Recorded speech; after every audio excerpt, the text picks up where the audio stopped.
Arthur Penn, American director. The author is Nat Segaloff.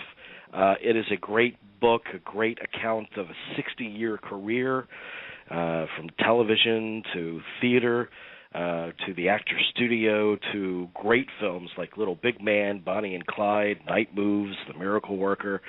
I mean, Arthur Penn is a man that definitely has a firm footprint on the history of American cinema. And this book covers it all. You can find the purchase link to the book. It'll take you directly to Amazon where you can purchase it yourself on our show page here, where you're listening to the show probably from. But here is Nat to discuss what drew him to Arthur Penn and the ins and outs of Penn's amazing career. You also wrote a book on William Friedkin, correct? Yes, yes. So with Friedkin and Penn, I would think that kind of the new Hollywood of the late 60s and 70s was an important time for you. Well, I was a critic. Well, let's go back. First, I was a press agent working for film companies, which is how I met Billy when the bunch of us who ran The Exorcist in 1973 were indicted for showing it in Boston. And Billy was right there to provide defense and encouragement, and we just got to be friends after that. And, of course, after I left being a press agent, I became a critic, walked to the other side of the street. And I was lucky because the middle 70s to the late 70s and into the early 80s were really the last time when American films were any good. And so I was able to meet a lot of the people, hang out with them on both press agent and also critical positions, and had a great time with, I think, the last renaissance in American film. And with those filmmakers, Penn and Friedkin included, what kind of characteristics did they all share that made that decade in film so worthy? They loved movies and they loved character. In fact, all of their films are character-driven. They weren't going through effects and they weren't going for audience shock. They were starting with people and then made the characters complex and saw what happened with them as they interacted. I think that's very different than a lot of the so-called blockbuster or tentpole films today, which are there to stun the audience, and then they get ciphers to play the people who carry you from scene to scene. Yeah, I agree with you. I mean, they made films that were actually trying to express something other than, numb you out with explosions and robots and all that stuff. Yeah. Tell me a little bit about Arthur Penn's beginnings and what he found in theater and television and film. What did that fulfill in him? Arthur Penn's childhood was something out of Charles Dickens. His parents divorced when he was very, very young. He went to live with his mother. His mother took lovers. It was very uncomfortable for him. He was shipped off to go first to his father, with whom his older brother Irving Penn, the renowned photographer, was living. That didn't work out because of the strain on the resources, and so Arthur was literally shipped off to various other people to live. One was a revivalist minister in the Wild Sticks. Another one was another family that lived across town, and he really became a street urchin. He called himself a street urchin. Now, it's amazing to see guys maybe 5'7", 5'8", referring to himself as an urchin, but I guess that's as big as Jimmy Cagney was, too. He grew up really under the tutelage of his older brother Irving and Irving's then-girlfriend, later wife, who was named Nani. Took him to museums, concerts, plays, and really raised him and gave him a sense of culture, but he was a lousy student. Finally, he kind of fell into acting with, and he wasn't a very good actor, with a school group. He then learned all about stagecraft. World War II came along, and after he finished beating the Germans, he joined the soldiers' shows, which was like a USO that was staging plays for the servicemen who were in the occupational forces in Germany. He traveled all throughout Europe, visited the Nuremberg trials, and finally came back to New York City around 1950 and found he was unemployed. So he lucked into working in early television, live television, because a guy that he had met while in basic training in South Carolina, a guy named Fred Coe, had become one of the most famed producers in television history. He worked with Coe, and they just created live television, period. He and maybe, 5 other guys like Del Mann and Robert Mulligan and these, Sidney Lumet, the people who created dramas. And from that, he was sort of recruited by movies, but he had such a bad experience making his first film, which was called The Left-Handed Gun, about Billy the Kid, that he went back to Broadway and started directing hits like Two for the Seesaw and The Miracle Worker. And all of his life, he really went back and forth between the Broadway stage and Hollywood, never really feeling comfortable in Hollywood, even though he did it damn well when he was out here. He really did. But, what interests me about part of what you just said was he tried his hand at acting, but he wasn't a very good actor. But we think of him and the tremendous performances that he brought forth in his films and his association with the Actors Studio. Tell me about his learning of the acting language and how he worked with actors. What made that relationship unique? He learned acting by on-the-job training. He learned directing, rather, by on-the-job training. He was directing Julie Harris in some piece for television, and everything he told her was wrong. He just kept on saying, "Now, Julie, do this, do this." Finally, she took him inside and said, "Arthur, what you mean is this." He knew what he wanted, but he didn't know how to ask out of a professional actor. And so he learned by talking to actors, and they taught him. And then finally he was asked to join the Actors Studio because of a very odd coincidence. Live television required performers, and since it was all being done in New York, they had their pick of performers. And since Arthur's shows tended to air on Sunday night, that was the night that Broadway was dark. So he had all these actors who were stuck in long runs, bored with their parts on stage. They would love to do television. And so he had his pick of everybody who was on Broadway. And he put them on the television show, like U.S. Steel Hour and First Person and whatever happened to be going that he was directing. And so he met all these young actors, nobodies like Paul Newman and Joanne Woodward and all these folks who later became not only his friends, but part of the American legacy. Absolutely. And it's an amazing legacy that he built. And, I guess the most popular film on his resume would have to be Bonnie and Clyde. And I want to ask about Bonnie and Clyde, obviously. But first of all, when you're known for such a groundbreaking film, I mean, that changed films at that time. Post Bonnie and Clyde, did he ever feel like he was competing with himself and his work in that film? That's a very good question, and interestingly enough, it's not one that I specifically asked him. Although I must tell you, and this isn't in the book, Arthur, at one point, we were having water or something, he said, I often wondered whether I went far enough. I wonder if I challenged myself enough. And it was really the only doubt I'd ever heard coming from him, because, my God, if Bonnie and Clyde didn't challenge people, what would?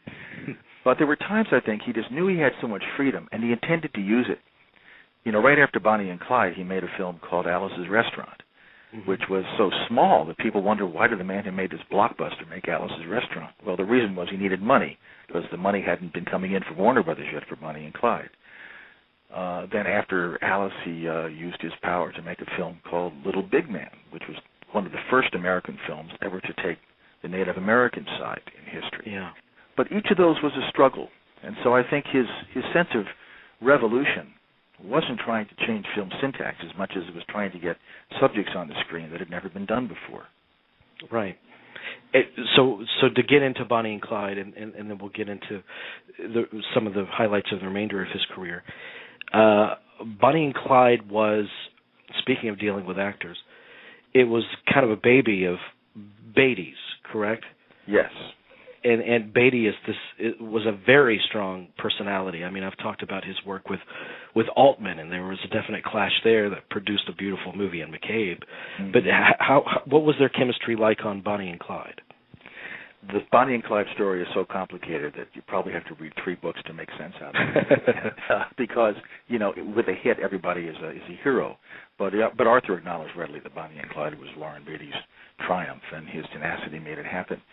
The real tension from Bonnie and Clyde came from 2 stories that you hear, and one of them, which I guess is true because everybody tells it, is that supposedly Warren took Arthur aside when they started shooting and said, "Now, Arthur, I want us to have an argument every day, even if we don't need to, because out of arguments and dramatic tension comes progress." Okay, fine. But then they're driving down the street one day, and everything is working out nicely, and I guess Arthur's driving, and Warren turns to him and said, "Arthur, things are going pretty well on this film. What sort of problems do we have left?" And Arthur turned to Warren Beatty and said, "You." Now, he didn't explain why. Neither man has. But I suspect it's because Warren Beatty could dig in, and he really wanted to be challenged. And, he was Warren Beatty, for heaven's sake. You really can't challenge Warren Beatty. But Arthur Penn knew he could. Remember, they'd previously worked together on Mickey 1. Yeah. Warren trusted Arthur entirely, and it didn't work out well. But he did trust him. And so they had that relationship, and Beatty does not trust easily. And I know it's true of Friedkin as well. He talks about how the French New Wave and how that influenced American cinema in the 70s. Was that an equal influence to Penn? Well, quite the reverse, actually, because Arthur's Mickey 1 was more of an influence on the French New Wave than the French New Wave was on American cinema at the time. For one thing, he cast people in it, in some cases, on Truffaut's recommendation. You know, all the New Wave guys, Godard and Truffaut, and I think Romer, I might be wrong, visited the set because they were all involved and they knew each other at the time.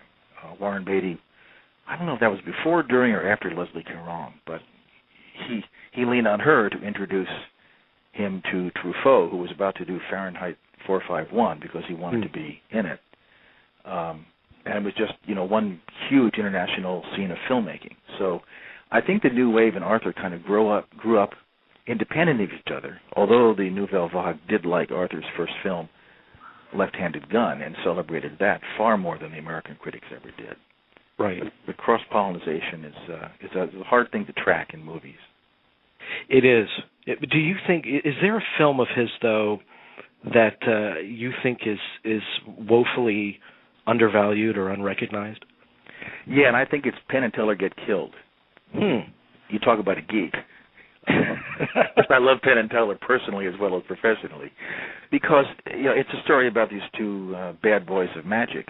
And one day on a talk show, Penn makes the absurd request, wouldn't it be fun if someone's actually trying to kill him? And then somebody does. But it's one of the very few American films, or really any kind of film, that deal with what fandom is and what effect the media have on us as individuals. It really exploits that, and it uses also, and this is really subtle, it uses film as a lie against itself. You know, Godard said that film is truth 24 times a second. And what Penn and Teller Get Killed does is it shows us magic on film.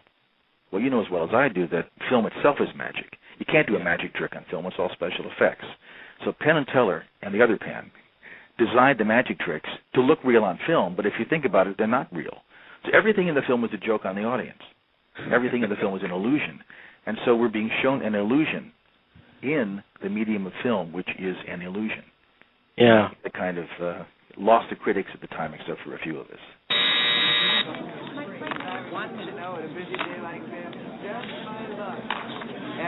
Keys? Carlotta carries the keys. My knife? I never carry this with me. I keep it backstage. What the hell is this? There is something wrong with your fascist machine. Maybe it's your belt or your boots. They never set it off before. Curious what belt is this?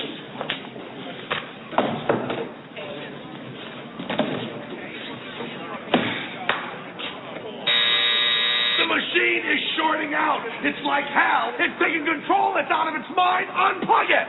You're holding up the plane. You're holding up the plane. You have a plate in your head? No, do you want one in yours? Hey! Joe? Do you have a metal buckle in the back of your vest? I don't know. How do they always find me? I hate that sound. Listen, your machine is haywire. We get a plane to catch. Watch.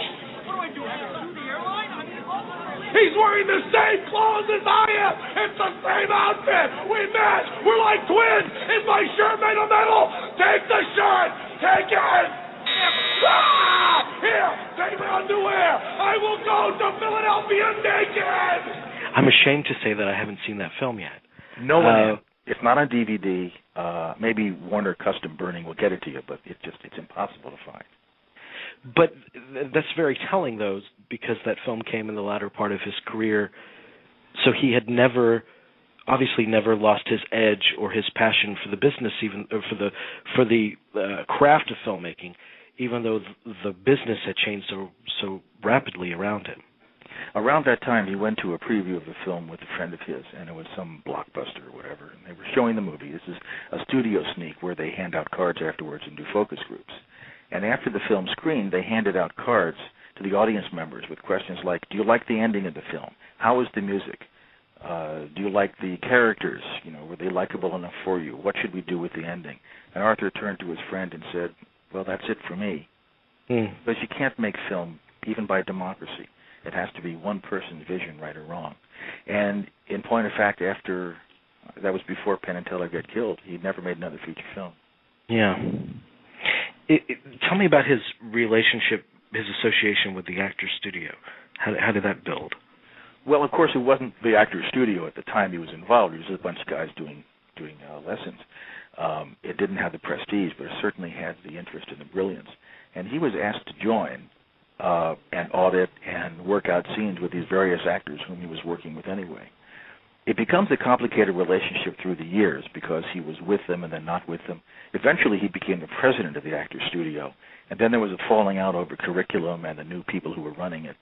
And I don't want to get into the details now because it's so Byzantine that I'm going to wind up not making it a linear story. It's in the book, and in fact, no one's ever written about it before. But essentially, he asked to be separated from the Actors Studio over a matter of curriculum and over a matter of the accreditation of the school itself within its overriding new school, which is no longer connected with them. But he enjoyed working with them, certainly, and he had several events there. And he could be pretty prickly when he wanted to be, but then so could the Actors Studio. When you think about the scope of his career on TV, theater, and film, what do you think in terms of legacy? What will he be remembered for most, do you think? He'll be remembered for two things, I think, Jamie. He'll be remembered as an actor's director who got terrific performances out of everybody, and also somebody who loved the audience and who tried to give them a new experience and show them life in a new way. And we don't, I mean, those are very, very few and far between nowadays, those kinds of artists.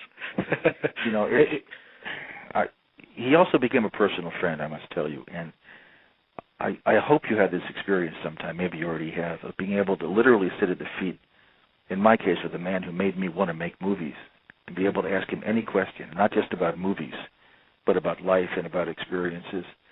And it was a time in his life when he was starting to fail physically. His family was there, his lovely wife Peggy was there, and we just talked. I mean, I had 5 years of being able to talk to Arthur frigging Penn about anything at all. Yeah. And before that, Billy doing that book, and other people I've worked with in the past, whether it was Robert Altman or any of these people, James Bridges, great filmmakers. They're people first, And James Bridges, that's another one that's not discussed enough, I think. There's a new book out about him by Peter Tongat. I think it's from McFarlane Press. Jim was an absolutely terrific person and a wonderful filmmaker, and I think his legacy is being appreciated, but people don't know enough details about it. Yeah. Do you sense, though, that from all of these great artists that you've spoken with and we've talked about tonight, that they kind of relished an opportunity to teach? Yes, that's good, because they taught through the medium of film. They didn't have to be at a podium or giving out homework. They brought the world to us, which is what movies are supposed to be. They invited us into their world, but their world has something to do with ours. It really wasn't all spaceships and computer-generated effects, which are wonderful, but they don't teach you how to cross the street. Yeah, yeah. When you look at other filmmakers and cinematic figures that have inspired you, are you thinking about doing a book on anyone in particular next? I'm doing a book about 50 people right now. It's my favorite directors who are dead, and I've got an angle on them that has never been done before, which I'm embarrassed about. I can't tell you what it is, but I'm doing it. Literally just signed a contract with Bear Manor Media. I hope that's great. Out in a year and a half. There's about 3 directors I'd love to do books on, but they have to be alive, because the way I do books is I like to speak with them. I don't just like to go into the dead letter files. And so, they have to be living, and they have to not have a book about them already. And it's a big negotiation, because a lot of the people who are still working certainly don't want to have a biography done about them. They feel that's going to be the next step before going to Forest Lawn. Right. That would be a challenge. I tried for years to do Martin Ritt, who was a good friend, and I enjoyed his films. Wow. But he said, Nat, in that gravelly voice of his, I'm not going to have a book done about me while I'm alive. Because every time I make a film, those shitheel right-wingers come out of the woodwork and get me. I'm not going to have it happen between films, too.